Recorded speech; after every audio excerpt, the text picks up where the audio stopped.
Hi hello నమస్తే welcome to hit TV. నేను మీ సురేష్. ఈ మధ్య జరుగుతున్నటువంటి భార్యాభర్తల సంబంధాలు కావచ్చు, మానవ సంబంధాల మీద అసలు అక్కసు ఎవరికి, అసలు జీవితం అంటే ఒక చిన్న చూప, లేదంటే ఇన్ని రోజుల్లో జీవించడానికి వచ్చామా, దాదాపు 100 ఏళ్ళు ఆయుష్ కలిగినటువంటి జీవితాన్ని మధ్యలోనే చెడిపేసినటువంటి ఘటనలు సంఘటనలు మరెన్నో రోజు వారి పేపర్లో కావచ్చు, న్యూస్ ప్రెజెంటర్లో కూడా మనం రోజు చూస్తుంటాం. ఇంత చిన్న వయసులోనే ఈ యొక్క అఘాయిత్యానికి పాల్పడ్డటువంటి తను కావచ్చు, మైనర్ అమ్మాయిని ఏదో ఆశ చూపించి, లేదంటే పైసల ఆశ చూపించి, లేదంటే ఇంకేమన్నా లగ్జరియస్ ఐటమ్ని చూపించి తనను మానభంగం కావచ్చు, అఘాయిత్యానికి పాల్పడుతున్నటువంటి ముసలోళ్ళు కూడా లేకపోలేరు. మొన్నటికి జరిగినటువంటి సందర్భంలో ప్రేమ పెళ్లి వివాహం చేసుకున్న తర్వాత కూడా విడాకులు తీసుకున్నటువంటి తను కేకు పాలాభిషేకాలతో సెలబ్రేట్ చేసుకోవడం వింతగా అనిపించింది. మాట్లాడదాం. ఈ యొక్క అనేక విషయాలు ఉన్నాయి. అసలు సమాజంలో జరిగేటువంటి అఘాయిత్యాలు కావచ్చు, సమాజంలో జరిగేటువంటి భార్యాభర్తల మీద ఉన్నటువంటి ప్రేమ అనురాగాలు ఎటుపోయాయి, లేదంటే ఈ ప్రేమ తగ్గుముఖం పట్టడానికి గల కారణాలు ఏంటి, వాళ్ళకి ఏమైనా ఇంకేమైనా రిఫ్లెక్ట్ అయ్యేటువంటి అంశాలు ఏమైనా ఉన్నాయో పూర్తి వివరాలు కూడా మనం మాట్లాడుకునేటువంటి ప్రయత్నం చేద్దాం. మనతో పాటు ఉన్నారు రజనీరమ్మ. మీకంతా తెలిసే ఉంటుంది. తన మాటలతో, తన వాక్చాతుర్యంతో రోజు ఎన్నో సోషల్ మీడియా పోస్టులతో కూడా ఎంతో మందిని ఎడ్యుకేట్ చేస్తూ, కౌన్సిలింగ్ ఇస్తూ, ఫ్యామిలీ కౌన్సిలర్గా, బెస్ట్ ఫ్యామిలీ కౌన్సిలర్ కూడా మన హిట్ టీవీకి ఎప్పుడు మాట్లాడినా కూడా, మనకి ఎప్పుడు అవసరం ఉన్నా కూడా తన ప్రీషియస్ టైం మనకి ఇస్తూ ఉంటారు. నమస్తే మేడం. నమస్తే మేడం. బెంగళూరులో జరిగినటువంటి సంఘటన ఒకటి చూద్దాము. ఒక భార్య భర్త పెళ్లి చేసుకున్నారట, లవ్ మ్యారేజ్. తర్వాత విడాకులు, అంటే భార్య భర్తలు విడాకులు వచ్చిందంటే ఆ సంసారం చెడిపోయిందని అర్థం. చెడిపోయినప్పుడు అంటే విడాకులు తీసుకున్నప్పుడు మ్యూచువల్ డివోర్స్ తీసుకోవచ్చు, లేదంటే భరణం కన్యాశునకంలో కూడా తీసుకోవచ్చు, కోర్టులు కూడా చెప్తున్నాయి.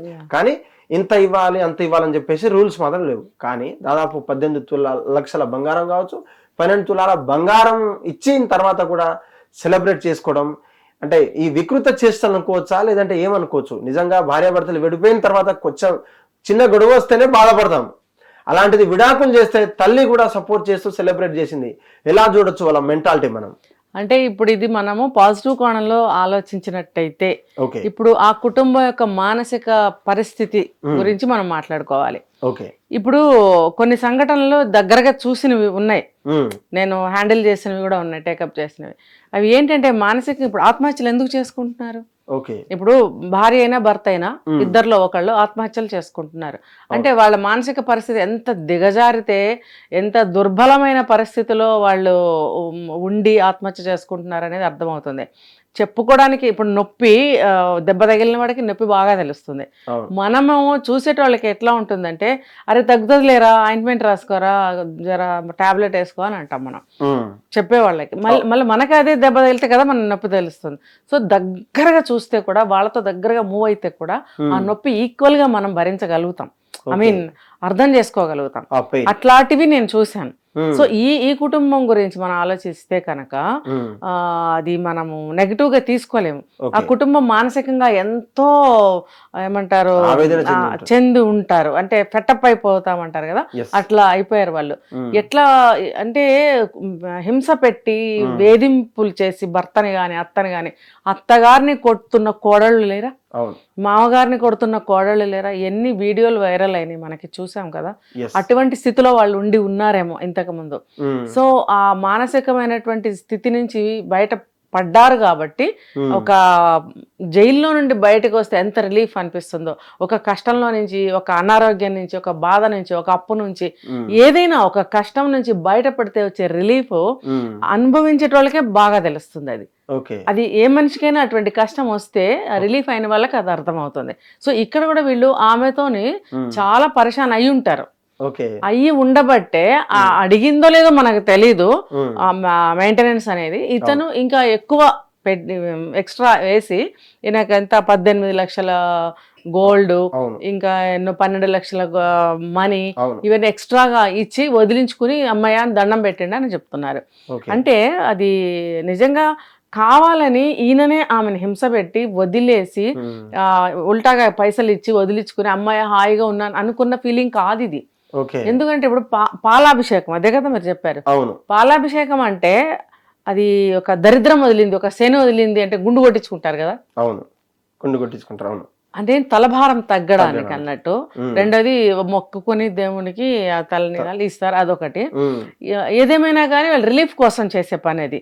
అమ్మాయి శనోదిలింది, దరిద్రమైంది, ఒక గంగా నదిలో స్నానం చేయడము, ఒక తలనీలాలు ఇవ్వడము, అట్లా హ్యాపీగా ఒక దావత్ చేసుకోవడం, ఇదంతా దానికి సింబల్స్ అన్నమాట. ఇక్కడ కూడా ఏంటంటే ఒక దేవుడి గుళ్ళో కూడా పాలతో అభిషేకాలు చేస్తారు ఎవ్రీడే. ఎందుకు? దేవుణ్ణి ఒక అంటే సంప్రోక్షణ చేయడం అనేది వేరు, ఎవ్రీడే పాలతో అభిషేకం చేయడం అనేది వేరు. కానీ దేవుడికి సంప్రోక్షణ అనేది చేస్తారు. ఏదైనా ఒక చెడు జరిగితే ఆ చెడు వదిలించడానికి సంప్రోక్షణ చేస్తారు, అభిషేకాలు చేస్తారు, ఎన్నో శాంతులు చేస్తారు, హోమాలు చేస్తారు. సో వీళ్ళు కూడా ఏంటంటే మనకి దరిద్రం వదిలిందిరా అని అంటారు కదా, నేను ఎత్తిన పాలు పోస్తారా బిడ్డ, నీ నోట్లో చక్కెర ఎత్తారా బిడ్డ అంటారు కదా, అట్లా పాలతోనే అభిషేకం చేసింది. అంటే ఇద్దరు అనుకునే చేసుకొని ఉంటారు అన్నమాట. తల్లికి మించింది ఎవరు ఉండరు కదా, తల్లి దగ్గరగా చూస్తుంది, తల్లి ఒక్కటి, తండ్రి కూడా చూడడు అంత దగ్గరగా. ప్రతి చిన్నది బిడ్డల అమ్మాయి అయినా అబ్బాయి అయినా తల్లితోనే చెప్పుకుంటారు. తండ్రి దూరం నుండి చూస్తుంటాడు, మహా అయితే కొద్దిగా వింటాడే, లైట్ గా తీసుకో ఏం కాదు అని అట్లా అలా ఓదార్పు చేసే తండ్రి ఉంటాడు. కానీ దగ్గరగా వచ్చి నొప్పిగా తీసుకుని ఆ నొప్పి తను కూడా భరించే తల్లి. అంటే ఒక మంచి తల్లి, క్లాస్ పెడుతున్నాను నేను ఇక్కడ, ప్రతి తల్లి అని నేను అనను. కొంతమంది టేకిటీజీ తల్లులు ఉంటారు, ఆ తల్లుల వల్లే దుర్మార్గాలు అయ్యే వాళ్ళు ఉంటారు. అవన్నీ పక్కకు పెడితే నార్మల్ గా ఒక తల్లిని తీసుకుంటే ఇట్లానే ఉంటుంది. అంత దగ్గరగా ఆ నొప్పిని యాజ్ గా తను కూడా అనుభవించేంత స్థితిలో ఉంటుంది తల్లి. అట్లాంటప్పుడు ఆమెకు కూడా సేమ్ రిలాక్సేషన్ దొరుకుతుంది. సో మళ్ళీ ఎట్లా అంటే చచ్చిపోయి మళ్ళీ బతికితే పునర్జన్మ ఎట్లా వస్తుందో, ఈ దరిద్రం, ఈ బాధలో నుంచి మాకు అటువంటి విముక్తి దొరికింది అన్న హ్యాపీ రిలాక్సేషన్ కోసము వాళ్ళు ఆ పని చేసి ఆనందాన్ని సెలబ్రేట్ చేసుకున్నారు, హ్యాపీ డివోర్స్ అని చెప్పి. అంటే అయ్యా బాబు నీకు 100 రూపాయలు కాదురా, నీకు 1000 రూపాయలు ఇస్తాను, నన్ను వదిలి పోరా నాయన, నీ దరిద్రం నాకు వదిలేయాలంటారు కదా. అట్లా అడిగిందో అడగలేదో దానికన్నా ఎక్కువనే వేసి ఆమెకిచ్చి హాయిగా దండం పెట్టిండని దీనికి అర్థం. హిట్ టీవీ యాప్, ఇందులో short news, live news, entertainment shows, movies, digital magazines తో పాటు మీ జిల్లా వార్తలను కూడా ఫ్రీగా చూడొచ్చు. ఇంకెందుకు ఆలస్యం, వెంటనే హిట్ టీవీ యాప్ ని డౌన్లోడ్ చేసుకుని ఫ్రీగా ఎంటర్టైన్మెంట్ పొందండి. Hit TV app. Hit TV app. Please download hit TV app. Hit TV app ని ఫ్రీగా డౌన్లోడ్ చేసుకుని ఎంజాయ్ చేయండి. మీకు నచ్చిన ఎంటర్టైన్మెంట్ కోసం హిట్ టీవీ యాప్ ని ఫ్రీగా డౌన్లోడ్ చేసుకుని ఎంజాయ్ చేయండి. హిట్ టీవీ యాప్ ని డౌన్లోడ్ చేసుకుని ఆస్వాదించండి, ఆశీర్వదించండి. ఇంతమంది సెలబ్రిటీలు హిట్ టీవీ యాప్ ని డౌన్లోడ్ చేసుకోండి అని చెప్తున్నారంటే ఎంత మంచి యాప్ ఆలోచించండి. అమెరికా అమెరికా అమెరికా అమెరికాలో చదవాలనుకునే వాళ్ళకి విశ్వసనీయమైన పేరు మన శౌర్య కన్సల్టెన్సీ. UK లో 1 year masters, UK లో 1 year masters, 2 years work permit up to 5 years visa. Contact Saurya Consultancy. Contact 89851 89851.